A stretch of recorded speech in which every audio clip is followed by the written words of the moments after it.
us today for our webinar, Leadership. Stewardship, Leadership as a Partnership. There are a lot of ships in this title. Thanks for bearing with me. My name is Emily Sandilands. I am Sing Train's community builder. I am going to be your host today. I'm thrilled to be here alongside our very decorated presenter, Katie Frank. Hi, Katie.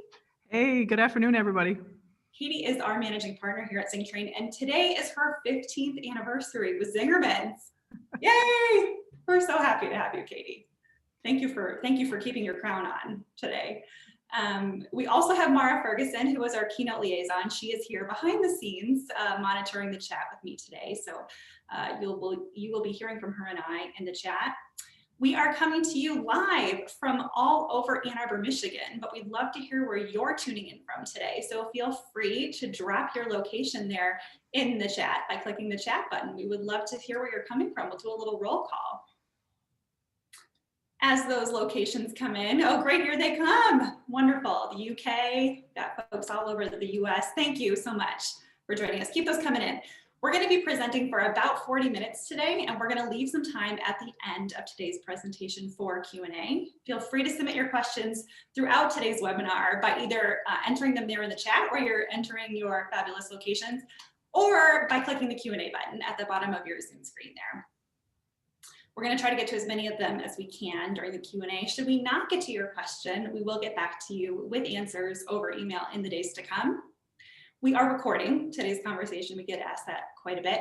We're going to be sending out the recording and the slides to you in the days to come. It will also live on zingtrain.com for all of time in our library, so you can check it out there as well.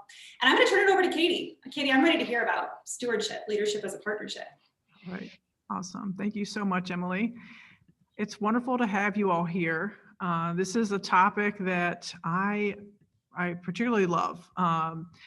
In teaching our two-day Leading with Zing seminar, we ask in the pre-seminar survey, how do you like to be managed and how do you not like to be managed? And resoundingly, about 95% of folks respond that they don't like to be micromanaged. Except all of our upbringing has trained us in relationship dynamics that are parent-child, teacher-student, coach-player. We're not taught, nor do we have much experience in peer-to-peer relationships outside of our friend circle. Even sibling relationships are weighted with birth order and other family systems dynamics. And so while we certainly can have some practice in a peer-to-peer way with siblings, it's not always kind of like equal weighting, if you will. The first time I experienced peer-to-peer kind of working through relationship stuff is when I had roommates in college, and that bill was due and the one roommate wasn't paying the bill, or they wouldn't do any dishes. So it's like, how do you work that out?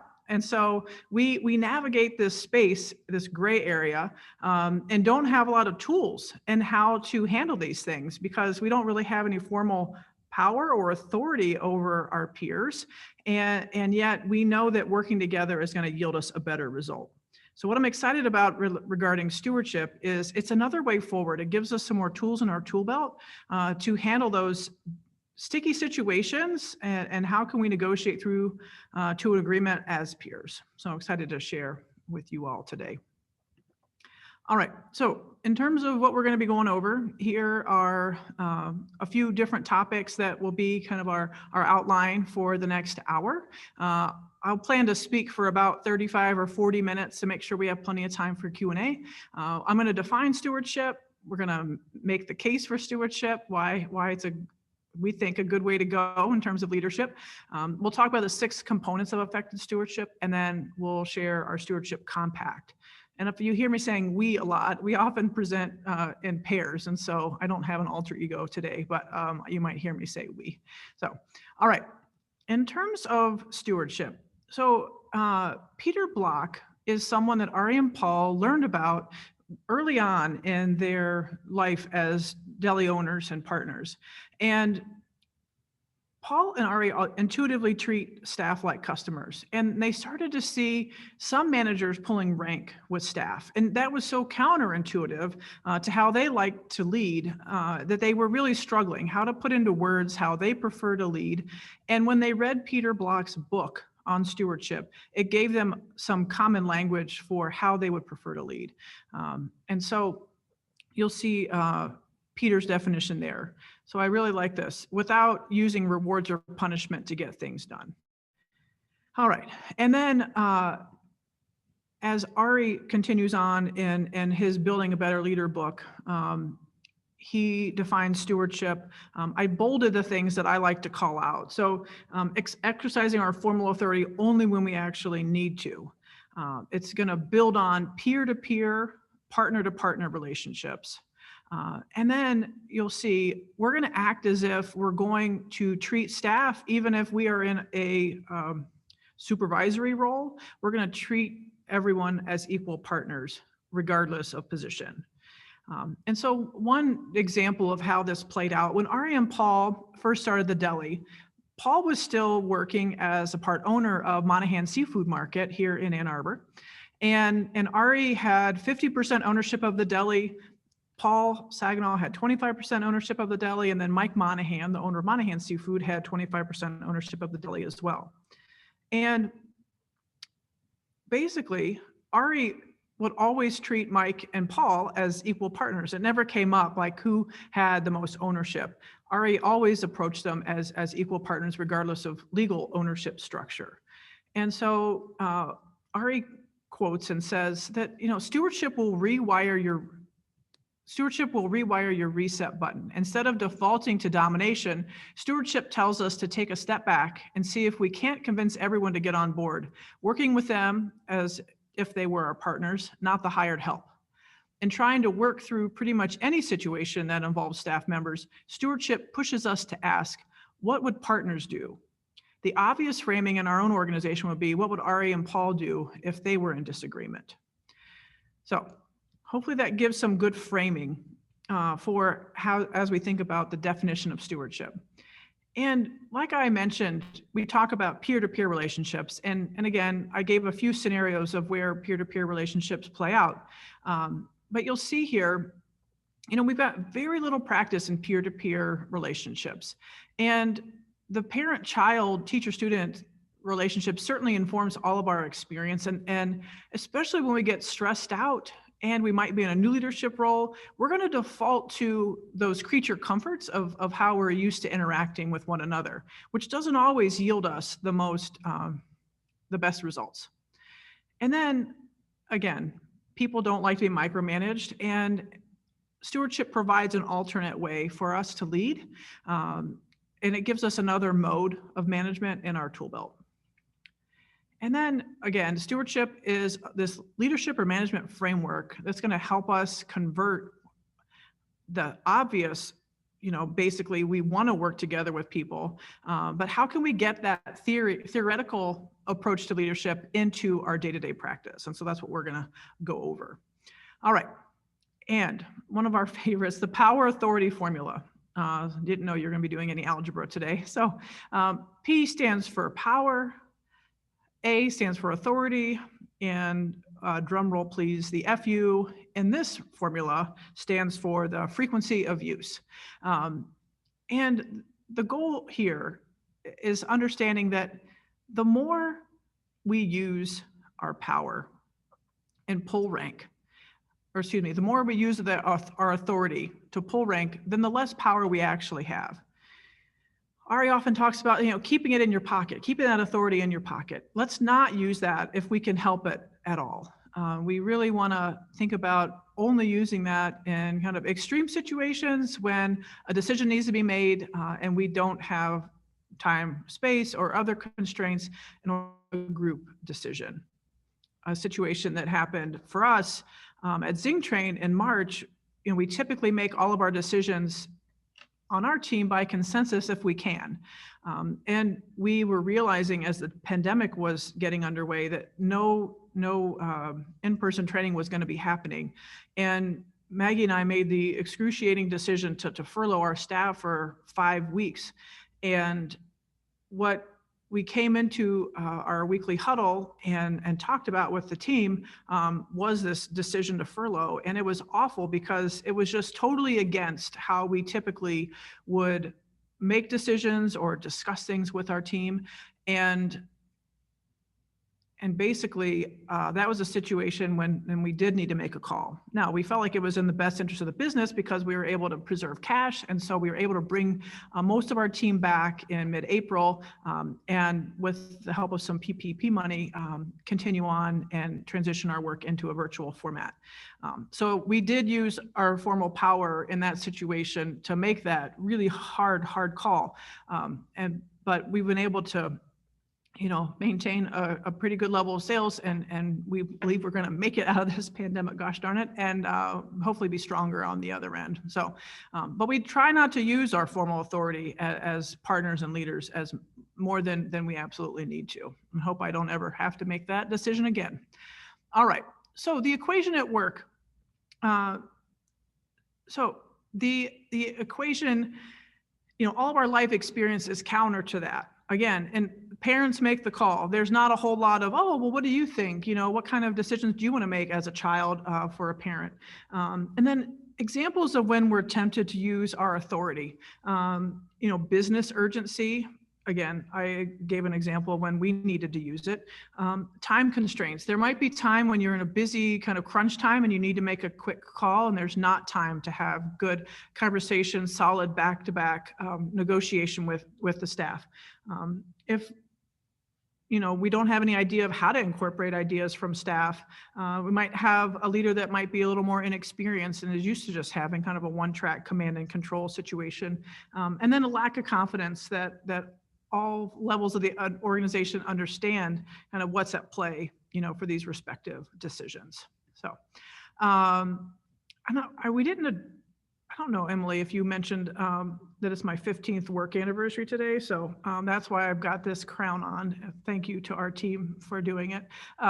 So we're going to make the case for stewardship. And these are what I love all these different aspects because about my kids a lot around stewardship. I know in my heart of hearts that if I can work together with them and hear out their plan, we're going to get to a more peaceful place. But there's some times when I need them to get in the car so we can get somewhere on time. And there's not time to negotiate through to agreement as peers. And I know that I shouldn't pull rank and kind of raise my voice, but there's some times where that I feel is necessary. So when we have a stewardship situation and we can negotiate through with our staff as peers, we are going to get much better bottom line results, and we're going to get more buy-in. It's going to lead to a better employment experience. If you choose to use some of these tools at home, it gets you a better experience in our home lives as well. And we are going to develop more skillful leaders with negotiation skills, and we're going to create more commitment. It's a much more dynamic conversation with our team when we have an issue or a problem that we're trying to solve, and that we can both come to the table with some ideas and some possible solutions. It's a much better way to operate. Now, I might not always agree with maybe some of the tactics, but if we can focus on the results we're looking for, then you want to provide some freedom to the staff or how they negotiate, how they get that work done. And we'll talk about some of the ways that we can design that.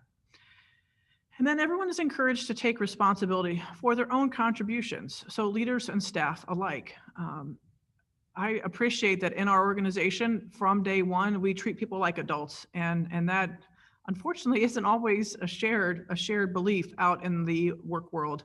And so I really love that because we can bring that assumption into all of our interactions. And this doesn't mean we have some utopia here, but you hire the best, most qualified people you can.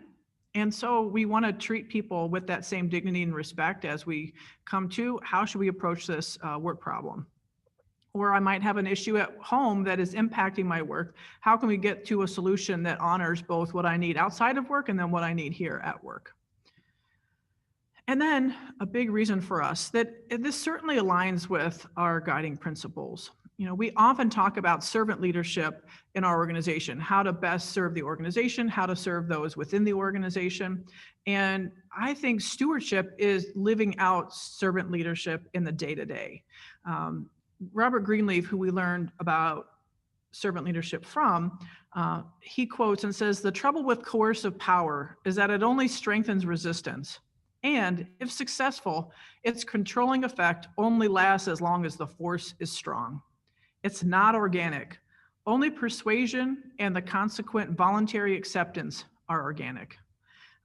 So the more that we can come to this with mutual respect, good conversation, agreement on what our end result is, and then allow people space to design the work in a way that makes sense for them, we're going to get to a better place. And for those of you who are like, oh, come on, like this is a pipe dream. There's no way this can work. How do you make this work on a day-to-day? We'll talk about all those things. What I'm not talking about is negotiating someone's role every single day. That's not what I'm talking about. But if someone needs to adjustment in their schedule, maybe they've got kids that are doing remote learning right now and they need a little more flexibility. It's having those kinds of conversations is what I'm speaking about. All right. So the 6 components of effective stewardship you'll see on this screen here. So we're going to go through each 6, make a case for those, and I'll look forward to your questions too. And Emily certainly will interject if we have any in the moment. All right. This is my favorite one, an effective exchange of purpose. So we have, before I became a trainer at Zing Train, I managed our retail shop at the Bakehouse. And one of our staff members came to me in the fall and said, I got my fall school schedule and I'm going to need every Saturday off. Well, when you work at a busy bakery in a college town that has a lot of attendance to our football games, Saturdays aren't a good day to be off. And so I said, all right, well, tell me why you'd like to have every Saturday off. And she said, well, I want to use it to do my homework. And I thought, oh, sure, of course. I said, well, what other days of the week do you not have school? And she said, well, I don't have school on Tuesdays and Thursdays. And I said, all right, well, I can guarantee a Tuesday or Thursday off to give you space to do your homework. In terms of running the shop, we need at least 12, sometimes 13 people to be fully staffed on the floor, and we only have 16 people available on our schedule. That doesn't give us much space if someone needs to have the Saturday off to attend a wedding or take a day off. And I said, I can't guarantee you every Saturday off. I can say that while it might work for some Saturdays to have you off, I really need to make sure that we have our floor covered, and that we need as much coverage as possible on Saturdays.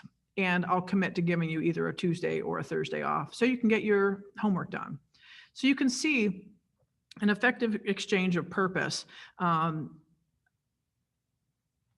staff member shared her purpose. She needed to get her homework done. I shared what we needed as an organization in our department. And so we really were able to share why for both of us, and we were able to get to a good place. I didn't share my emotional kind of eye roll reaction when she first asked for having every Saturday off. But we can get to a good place if we can both share our why and then hopefully have a respect and get to a good solution that way. So you'll see compelling reasons at a business level and then information and data that is going to help support basically where I was coming from, and certainly I know the value and importance of doing homework, and so we just didn't need it to be on a Saturday. Then again, the effective exchange of purpose goes both ways, and this is when we can help to develop other leaders, because oftentimes we can only see things through our own lens, and especially young people that might not have much work experience, they're only coming at some of these conversations with what's going to be in it for them, and they aren't really thinking, well, how holistically is this going to impact the department, our operations, and other aspects of the work. And so part of my job as a leader is to make sure that that person can see all angles of the situation. And then we can come together and get to a resolution, get to some solutions. All right. And then All right. Yeah. Sorry, I was trying to be quiet. We have a couple of questions come in. If it's okay, I'm going to pop in with them. So what about when Claire wants to know, what about when a staff person can't share their purpose, if it's something personal?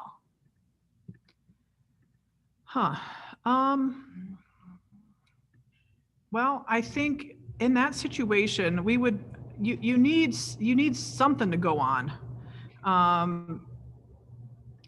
Typically it's, if they might say, well, it's a personal situation, I guess asking clarifying questions that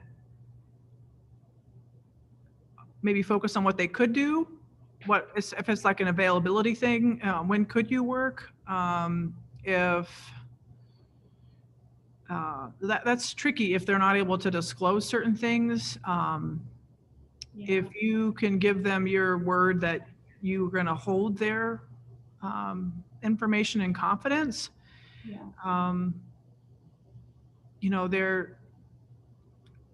it's hard to negotiate both sides if we don't have all the information, and you don't need like all of the details, but I guess I would phrase it in that if we're going to work towards a solution, I'm going to need a little bit more information to go on just so I can know what to possibly suggest, or what might work for you, or maybe have them bring some possible solutions.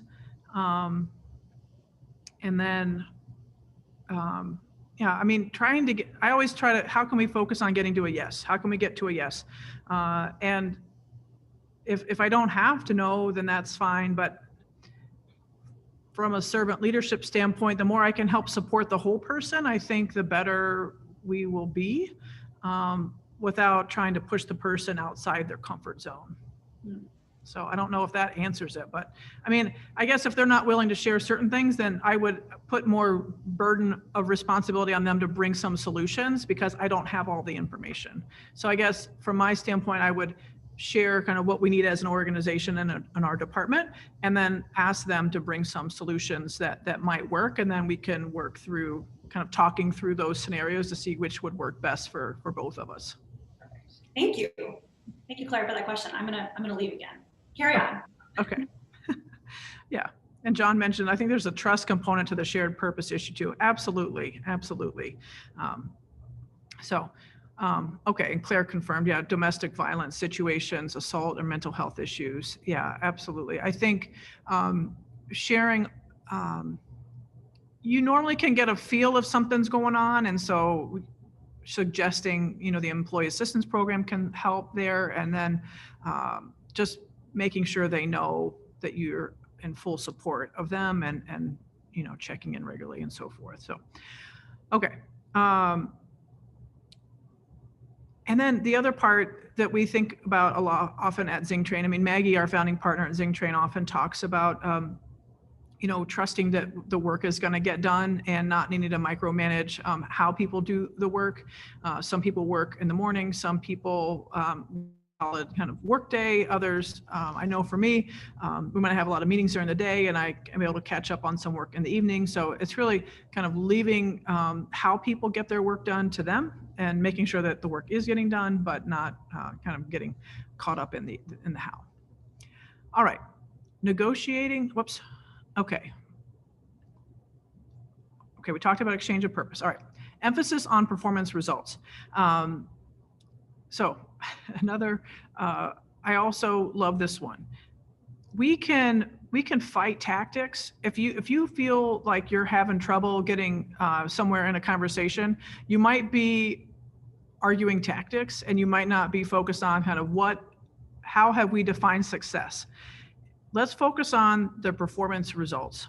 And Ian is one of our illustrators, and he's worked in an organization for, I think, more than 20 years. And he really has helped us nail down our look and feel, the fun graphics that you see on our websites and such. Ian works best in the middle of the night. And I recognize that not all jobs have this flexibility, but the folks that lead Ian's department can say, we need these illustrations done by the end of the month. And then Ian can then design his work so that he's able to get those done at a time that makes sense when he feels most creative. trying to put Ian in a box, like you've got to be most creative between 9 and 5, Monday through Friday. It doesn't necessarily work. And so he would often work in the middle of the night, get done when he needed to, and then certainly be available for their weekly huddle. Again, the focus and emphasis is on the results that we're looking for. Another fun story, when I worked at a bakery in Nashville, I was a retail manager and I was training another new manager. And I was training her on counting the drawer down to $200. And I stopped myself because she was a Harvard graduate. And I found myself telling her how many 5s and how many 1s and how many, quarters to have in each drawer. And I thankfully stopped myself. I said, Amy, I'm pretty sure you can count to 200. Some things that I keep in mind when counting the drawer down is to have $50 in 1s, and we run out of quarters most readily.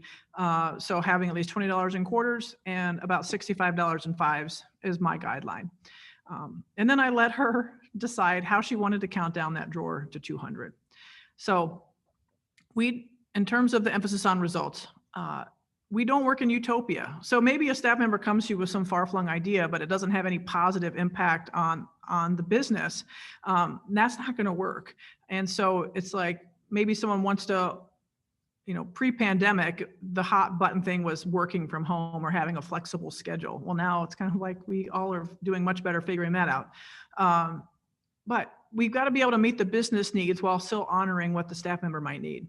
And allowing people to pick their own path on how they deliver the results is really critical.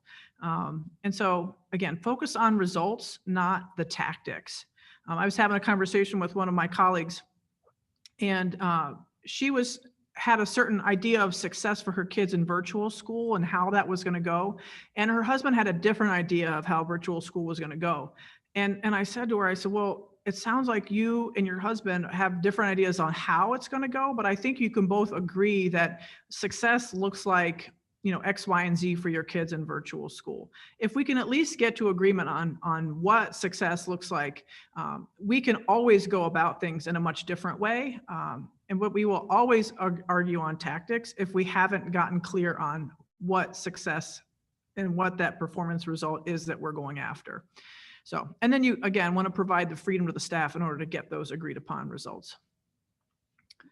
All right, then the third element, negotiating to agreement, including the opportunity to say no. So when I was a manager at the bakehouse, we work on our annual plan once a year, and the two partners at the bakehouse and the accountant had come up with the first draft of the numbers. And as the department head, I was responsible for delivering on our sales goal, as well as our labor dollars spent, as well as our labor percentage, which is, basically the sales divided by the labor to get us the labor percent. And so the first draft came out of our sales, which were going to be 10% higher than they were in the prior year, which felt about right, given our growth. And then we got down to the labor line, and the draft numbers were that we were only going to get about 1% more in labor dollars to achieve a 10% increase in sales. And so I raised my hand. I was like, well, that doesn't feel good. I don't know that we can do this level of sales growth with only 1% more in labor dollars. And so I talked with Frank, one of the managing partners, outside of that meeting. We negotiated through to agreement on a labor percentage that felt better to me, because we also wanted to build some raises into our labor dollars for the next year. And so I felt heard. I could much more readily support that sales number because we had a back and forth on it. In a more hierarchical organization, basically it'd be like, well, here's your sales number and you got to do this number. And then I would have been resentful, and I would not have been as motivated to make those sales happen. I might have even self-sabotaged, or whatever it might have been. I just wouldn't have been as bought in. So again, we negotiated through to agreement. And so again, balancing the needs and opinions of the business versus the parties involved. And so this is where practicing peer-to-peer discussion is, I think, the biggest development and skill set that is new for us all. So you'll see on the how. Stay focused on the desired outcome. And instead of, because I said so, instead, let me understand where you're coming from. Again, it's not that staff don't have the business's best interest at heart. It's just that they are looking from their own lens and they might be super stressed out at home. And it took a lot of gumption to even have this conversation. And so hearing, actively listening, hearing some suggestions from them, again, negotiating to agreement on things that will work for both the person as well as the organization. Another thing Ari says is, decide that based on this agreement that folks may, be in negotiating through the agreement, and you see that including the opportunity to say no, some space in there, they can propose an alternate solution, an alternate set of expectations, and get us to buy into those. Sometimes folks might decide to leave the organization based on this discussion. Or we might get to a different set of expectations, through some conversation. So, okay. And then 4, no abdication, giving up your power. So abdicating would be just do whatever you want. That is no better than kind of forcing your hand in a command control situation. So you want to take ownership of your actions and responsibility for what you agree to, and no excuses. So the business needs you to step up, and it needs the other person to also come with some ideas. So backing off is no better than, again, forcing your hand. You want to hold firm and focus on arriving at a sound path forward together. So no consent, Amy, our partner at the bakehouse, she's got a great term, no consenting and resenting. So don't consent and then resent that you agreed to that. So don't abdicate. All right. And then the 5th one, freedom. So each and every one of us has influence and can make a difference in the success of our business. And you'll see when people are free to choose, you get much better results and a healthier organization. So the how, conveying some expectations for folks, the freedom to manage themselves, and helping people see the influence on the business. So one thing that we are experiencing at ZingTrain is we decided for the health of the business that based on our current level of sales that we would take a 20% decrease in pay and 20% decrease in amount of time worked. There's a great program in the state of Michigan called WorkShare, which the state helps offset some of the amount of time not worked. But basically at 20%, that means folks are working 4 days a week. And so it's not for me to say this is when the work has to get done. And so I talked with everyone individually about what kind of schedule worked best for them, acknowledging that it could change. So one of our colleagues is doing homeschool with her sons. And I said, look, we can try this for 2 weeks and we can touch base again and see how is it working. And we did make some modifications after the first couple weeks.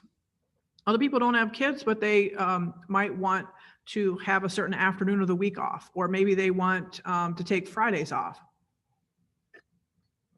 So I don't care when the work gets done. And if I'm trying to kind of pigeonhole folks down to do work at a certain time of day or what have you, well, that doesn't feel good for anybody. So the freedom on when folks get their work done, to me, it's like the least we can do in this really hard situation where I wish we were could pay folks at full fare, and hope to, again in 2021. So, but being able for people to have their own choice on when they work is something that might seem like not a big deal, but I think it is. All right, and then conscious commitment. So what we get by having some space to negotiate with folks is conscious commitment. So the combination of understanding the purpose, again, focusing on the results, negotiating to agreement, and acknowledging our freedom to choose are all really critical. And you'll see, we gain a lot of commitment instead of compliance. A command and control situation. While I might get compliance from my kids when it's time to get in the car and go somewhere, it doesn't feel good for anybody. And it's much better if they're involved in the plan, they're excited about what we're doing, and it works better that way. It's not all this, again, not utopia. It doesn't always work. But if we can co-collaborate on a plan for the day or co-collaborate on our work plan, we're going to get more buy-in. And so what you have with compliance is, as soon as you're not there, the team is going to do kind of like act in opposition of what you have agreed to. So again, it's just better in a long-term scenario if we can work through to agreement with some shared purpose. So, all right. I'd like to discuss kind of how this looks in person. And it's a little bit awkward in a webinar format. But we often will role play this in our 2-day seminar, the Leading with Zing, and we'll have someone, let's say someone's coming back from maternity leave and wants a flexible schedule to work 3 days a week instead of 5. And so we will role play that conversation. And often when a staff member comes to you wanting to discuss something, it's often the first time you're hearing this, desired request. And so what we know is we expect and accept non-closure, meaning in this first meeting, I don't need to agree to anything. I might want to think about it. I might want to talk to other other partners within our business. And so I can hear the staff member out, have an exchange of purpose, what they're looking for, what we need as a department or as a business. And then I can say, well, find out some things that they've brought to the table, some considerations or suggestions they might have for how this could work. So a lot of times staff will come to you and then expect that you're going to have the solution. And in stewardship, because we're talking in a peer-to-peer way, we can say, well, what are some things that you've tried, or who have you talked to, or again, what are some of your ideas? And then I can certainly bring some to the table.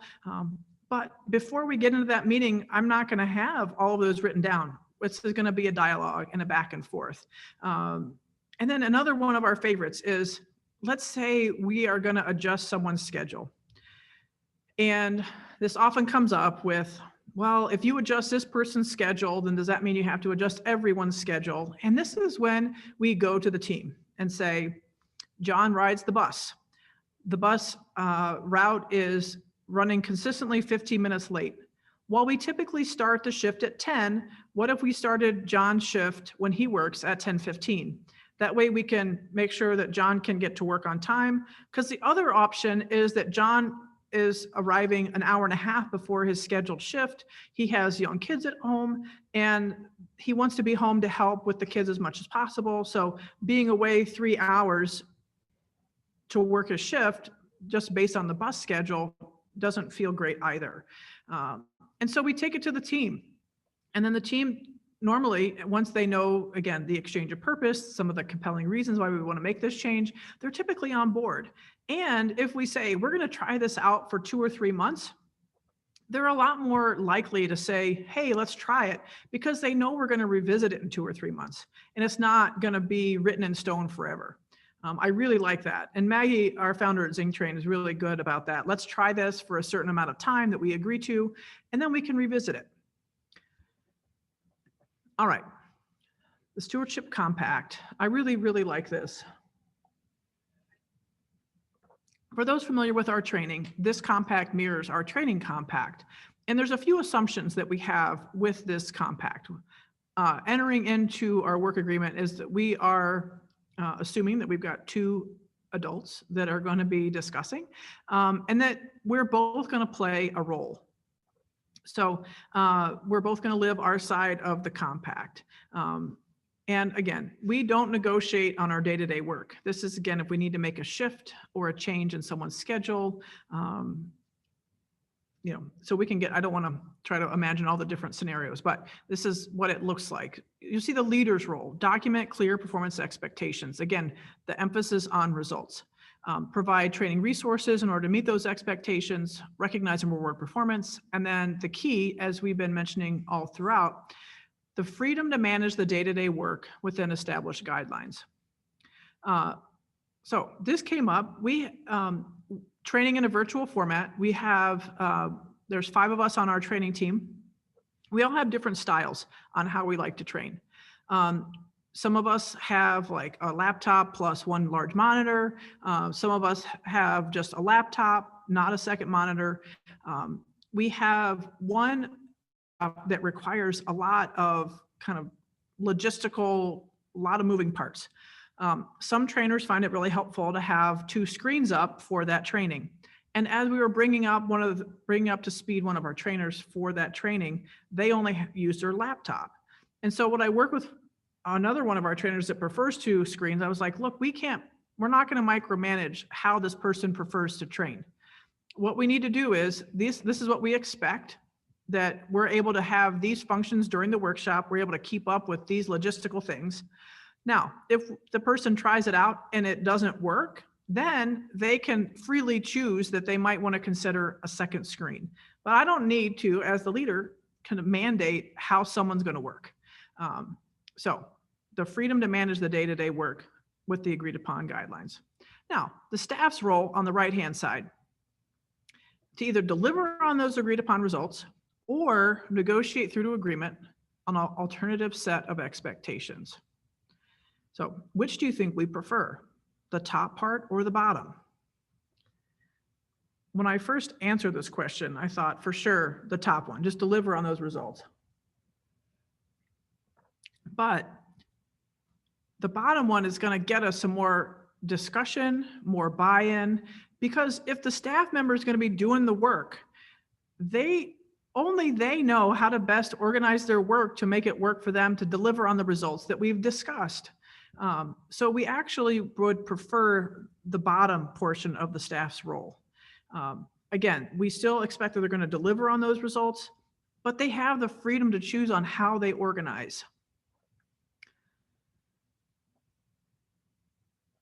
We had a friend of mine works at the University of Michigan, and she had a boss that accused her of not searching out childcare during the pandemic, and said, I just really think that you're not seeking out childcare for your kids, which was not a real motivating commentary from her boss.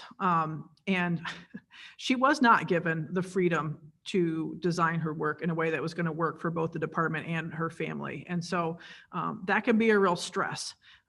So we want to give people freedom after we've agreed on what the results are. So, all right. Now, in that compact, it basically is going to show it's a visual for our day-to-day work. You'll see the responsibility is 100% on both sides. Again, we prefer that the staff negotiate through, and we recognize that this is challenging and a new way to lead for leaders, because it's really having a lot of trust built in. And the key is to provide freedom and the resources. What you don't want is unspoken expectations and expect that the staff are just going to know exactly what you mean. And then again, this mirrors our training compact. All right, so some key takeaways, and then we'll get into some Q&A. We talked about the stewardship definition, some benefits or a case for stewardship, and then components of effective stewardship, utilizing those components in your interactions, and then call on that stewardship compact as a reminder and a guide. One thing that we're doing organizationally that I'm super excited about, so Ari and Paul are our co-founders, and Ari and Paul act as co-CEOs. Paul is on a sabbatical right now, opening a deli out in Las Vegas. And so we've been working for the last 2 years on a modified kind of leadership, organizational kind of governance structure that would take the place of Ari and Paul's co-CEO roles. And we now have a stewardship council that is 5 members of our partners group, Ari is a member. We've got the 2 chairs of our partners group that are on that Stewardship Council. And then we've got 2 other members that were also nominated by our partners group. And the Stewardship Council really is there to help steward our 10 businesses, both in our annual planning as well as support. And it's been a wonderful development. It's new in the last couple months. And so I love that it's called the Stewardship Council. It was called the Executive Council, which didn't feel on brand for us. Stewardship Council feels much, much better. And I'm excited to continue to see its evolution organizationally. All right, I'll stop talking now and want to hear from you all about some of your questions. Hopping in, yes, grab a drink of water. Thank you, Katie. Thank you everyone for questions. Keep them coming in. We've got a couple in the queue here, but feel free to send them along. All right, let me just pull up my document here. All right. So Don Jones had a question while you were sharing the components, the 3rd component about negotiation. He was wondering how transparent is management in the negotiation process? Well, Don, it's going to depend on what you're negotiating about.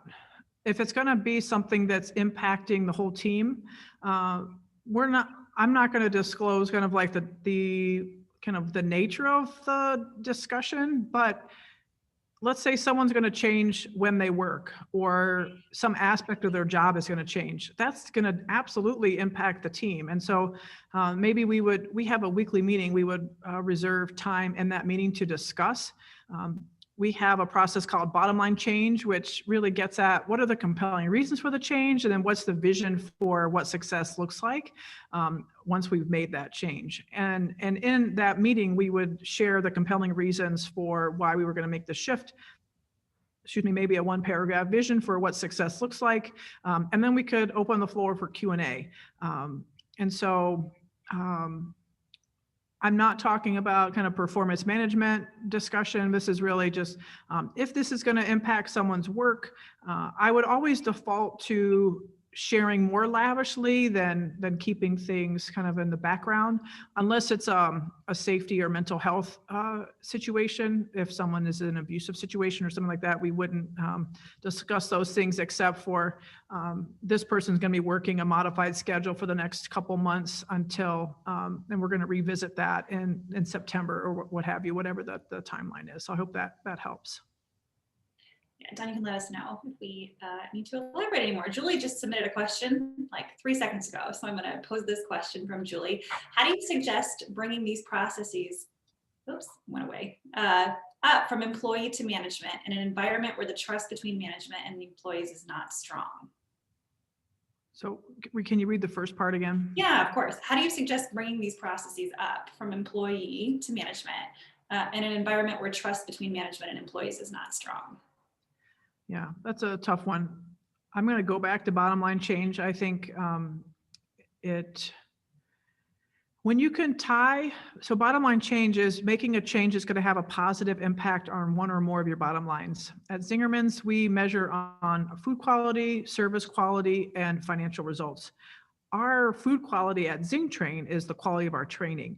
And so if there's not a lot of buy-in from the leaders, it's really hard to argue if you can make a case that something's going to increase sales or decrease expenses or improve efficiencies. If you can make a case for that to your boss and say, I want to, not only do I have this idea, but here's some ways that I can work on this to help implement it. I know that would be music to my ears if one of our team came up and said, hey, I've got this idea, it's going to save us some money, and here's some first steps that I can take to help make it a reality. Do I have your support? If you can tie it back to the organizational bottom lines, to the results, it's hard to argue that. Or if it's, it's either bottom line results or tying to the mission, kind of the overall purpose of your work too, it can be really compelling from a leadership standpoint. Yeah. Great. Mara just dropped the link to the virtual bottom line change workshop if you want to know more about that. Yeah. Gwen just posed a question here. How would you compare this model to a participative management model like that embraced by Herman Miller, where all managers are considered work team leaders who are charged with facilitating the work process of team members? Well, I haven't read Carmen. I think this sounds very similar. I studied person-centered leadership in grad school, and I think that this is very, very much aligned with that, because you're honoring the whole person, you're honoring their insights and how they wish to do their work, and you're saying to balancing the needs of the organization. So it's not, again, utopia, but it sounds very aligned, because you're engaging the staff in the work process. You're going to get more buy-in. You're going to get better performance than, I don't know anyone that's like, oh, I really love being told what to do. Please control all of the various parts of my work. No, people want some freedom. Now they need some structure. You need some guardrails, if you will. But no one wants to be micromanaged. So I think at least from the limited amount that was shared in the question, it feels and sounds like this would be in support of that style of work. Yeah. That seems like this could dovetail Carrie's question. How do you balance the freedom to do things your own way with standard operating procedures? Oh, well, that is the $1 million question. So, this is really important because, again, at Zing Training, we have many different working styles. And we have some folks that really like to follow a process to a T, other folks that really want a lot of freedom in how we do things. We have systems because they yield us consistent results. We have things documented so that they can yield, we can follow those systems so that they can yield us those consistent results. And they're, like with our service approach, for instance, figure out what wants, we want to get it for them, and then we want to go the extra mile. That is the scaffolding that is like the structure of our service approach.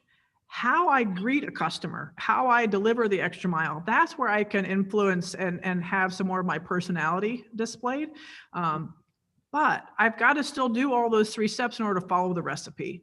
So I think we have some creative tension in there where we can have folks that can exercise a little creativity, but ultimately we got to follow that system. Or if we don't, typically the tension is we don't have an agreed upon and documented system where you've got more than 1 or 3 ways to do something and everyone thinks their way is the right way.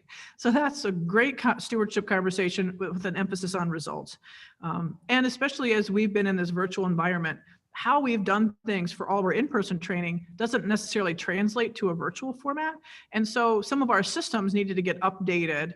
Just because we did it in that way before doesn't mean that it's working now. And so we really had to get at, okay, from a customer service standpoint, what do customers need to know, or what information do they need to have ahead of a workshop, for instance? And so really looking at those systems. So if you don't have a documented, agreed upon system, I would start there. And know that a good system is better than no system. So don't let perfectionism get in the way of good enough. Yes, absolutely. Thank you for that. We've got just 1 or 2 more questions left. Remember, if you got any questions, feel free to send them over there in the Q&A box or the chat. We would love to answer some more. John had a question. How does stewardship work for new leaders who do not yet have the relational standing in the situation, or does that matter? Well, when I first got to Zingerman's, I didn't know about stewardship. I knew that I wanted to work alongside, our staff. And so thankfully we have some support and some classes about stewardship, but a lot of this is learning by experience and seeing how do the respective leaders in the organization treat new leaders. It was like, I don't think I knew about stewardship before asking Frank about negotiating on our labor dollars for our annual plan sales. But I knew that I couldn't support only a 1% increase in our labor dollars. And so I think I feel fortunate that we have a healthy culture where a lot of these behavioral leadership techniques and tools are being demonstrated imperfectly so on a regular basis. And I felt safe enough and trusting enough of Frank that I could raise my hand and say, I'm going to have a hard time supporting that and not feel the fear of retribution. Yeah. So to answer your question, I would say, some teaching would be helpful, but also, are the folks having some common language for our expectations around this style of leadership can certainly help. But when you're coming in new, getting some clarity on what are those expectations, or if those expectations aren't documented, trying to get some of that down. Because otherwise it's kind of like walking blindly in the dark. But I know that is the reality for most of us kind of entering into a new work situation. So I don't know if that helps at all. Absolutely. Okay, Colette just sent in a question here. How do you suggest improving stewardship/servant leadership within a well-intentioned management? Does that make sense? Well, hi, Colette. It's wonderful to have you here all the way from Canada. For servant leadership, I would say we have 6 measures of an effective servant leader, and we have some concrete measures of like, do we have a vision? Do we give great service to our staff? Are we learning and teaching at least once a month? So there are some concrete things that we can send in the follow-up about kind of our measures of being an effective servant leader. In terms of stewardship, how would we measure stewardship's effectiveness? I would say part of that might get reflected in, let's say, a staff survey for an employment experience. If someone doesn't feel like their voice is being heard, or if they feel like their ideas are always getting shot down, then we might have some work to do around stewardship. Maybe stewardship and servant leadership, these are both practices. They require practice. And when we get stressed, we're going to default to what's most comfortable, which is, again, the patriarchal parent-child relationship. So it takes time to build new muscle memory on these skills. So look at the data. I would say have touch points with your staff. Like I meet with all of my direct reports once a month for an hour. It just gives us a touch point, so that people feel like if we need to talk about something, I can bring it up, as opposed to if I don't have some of that contact, then things could go a long time. Maybe you don't see or hear that someone might need some support. And if once a month doesn't work for you, then maybe either make it a 30-minute meeting or make it every other month. But the more touch points we can have with folks, then the more we can discuss some of these things on what might need to be improved. And you could just ask, like we're in our review right now. I will get from all of our team ways that I could, ways that people appreciate what I'm doing, and then ways that I can strengthen my performance as a managing partner. And so I really value that feedback and take a lot of it, I take it all to heart. So I would say regular touch points, and then being open to feedback. Yeah. That's great. Thank you. We have a couple more questions, but I do want to be mindful of folks' time here so we can wrap things up. Did you have anything I know you've said your key takeaways before I wrap things up, Katie? Oh, no. No, okay. no, sorry. I think, maybe advancing my slides. You're totally good. I just wanted to make sure. Yeah, I gave you additional resources. Yeah. I gave you and then make sure we capture the 2 questions, and I want to make sure to answer. Yeah, we will capture your questions. Johnny sent in a couple of really good questions. We'll be sure to get back to you with answers here in the days to come. As you can see there on the slide, we've got free resources on our website, sanctuary.com. We've got blogs, webinars, articles where this webinar will soon live. Books and pamphlets are currently 25% off. Lots on leadership and stewardship there. So code community 2020 will get you 25% off. Virtual workshops galore. We also have Intentional Leadership, Your Guide to Leading in 2021, where we will be offering a workshop, right? That's right, Katie, you'll be on stewardship. Yes, we will. Dive into this some more. Yeah. So and have a chance to role play. Oh, yeah, role play. Who doesn't love a role play? I think it might be more of a conversation so we don't scare folks off, but I have a chance. It's a very, not intimidating role play. Katie, we can't guarantee she'll be wearing the crown during the workshop. Oh, I'm not wearing a crown that day. I'm happy to be rocking it today. I do love it. I do love it. All right, I'm going to wrap things up here. Thank you, everyone, so much for joining us. Your questions were wonderful.